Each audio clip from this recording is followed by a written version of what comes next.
Apparu sur les théâtres d'opérations extérieures au début des années 90, le drone est présent dans de nombreux programmes militaires et civils. Des plus petits aux plus grands, ils remplissent des missions très diversifiées. Le prototype SDAM, système de drone aérien de la marine, est ainsi présenté sur le 53e Salon aéronautique du Bourget. Il fait l'objet d'un contrat d'études passé avec Naval Group et Airbus Hélicoptères.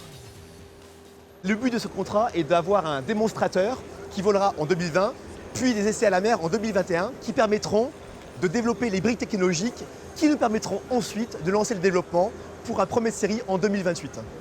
Nous visons à pouvoir déployer pendant 10 heures une charge utile de 100 kg à 100 nautiques du bâtiment. Principalement aujourd'hui, une boule optronique et un radar, configurations qui vont couvrir 80 à 90% de ces missions. Nous sommes en train d'étudier avec la marine et les industriels d'autres charges utiles, type armement léger, lidar, relais radio, largage de bouées acoustiques, écoute de bouées acoustiques, tout un panel que nous allons défricher avec les utilisateurs et les industriels dans les mois qui viennent. Le SDAM a été développé à partir de l'hélicoptère léger Cabri G2, dont il diffère toutefois sur de nombreux points. Bien évidemment, tel que vous le voyez ici, il est fondamentalement différent du Cabri G2. Néanmoins, nous avons conservé l'ensemble des moyens dynamiques, les pales, le mât rotor, la transmission, le rotor arrière et le moteur. Le reste, structure, puis toute l'avionique, bien sûr, seront différentes. Beaucoup plus petit mais non moins innovant, le Corvus offre un bel exemple de conception originale à partir d'un retour d'expérience très complet. C'est en tenant compte des limites d'utilisation de drones légers plus classiques que ces commandos parachutistes de l'armée de l'air ont conçu ce prototype facile à déployer mais aussi à réparer. C'est-à-dire que toute la voilure, on peut la faire en 1 heure. Et toutes les pièces en impression 3D en 15 jours.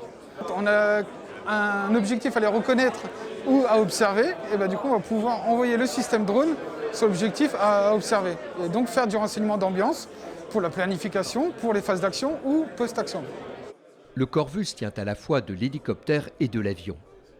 Il a une capacité de décollage et d'atterrissage vertical, c'est-à-dire qu'il décolle verticalement, on peut le mettre en œuvre en milieu urbain, et il passe au-dessus de tout ce qui est obstacle. Et ensuite, une fois qu'on est au-dessus des obstacles, on va pouvoir avancer et à 30 km/h, il va pouvoir faire sa transition, passer en voilure fixe afin de pouvoir avoir une autonomie complète. Sa charge utile de 2 kg est très polyvalente pour les différentes missions des forces spéciales françaises. Pour pouvoir mettre ce qu'on appelle le DPCV, un dispositif porteur de charge variable, qui va permettre de pouvoir s'adapter à toutes les grenades en dotation dans les armées, et aussi une petite box qui va permettre aussi de porter, transporter, larguer ou déposer tout ce qui est trousse médicale. Acquérir une visibilité complète d'un territoire environnant est un besoin vital de nos forces armées. C'est à cette mission de reconnaissance et de surveillance que répond le Spy Rangers 330 conçu par Thales. Un mini-drone qui concentre les meilleures technologies actuelles. Le système de mini-drone Spy Ranger 330 est un système très performant. Il a une autonomie jusqu'à 3 heures et une portée jusqu'à 30 km. Il permet de délivrer des images haute définition en visible et en infrarouge. Ces images sont transmises en temps réel aux opérateurs grâce à une liaison de données omnidirectionnelle et sécurisée. C'est un système discret. Il a un moteur électrique et il a aussi un faible petit gabarit, 4 mètres d'envergure pour un petit peu moins de 2 mètres de longueur.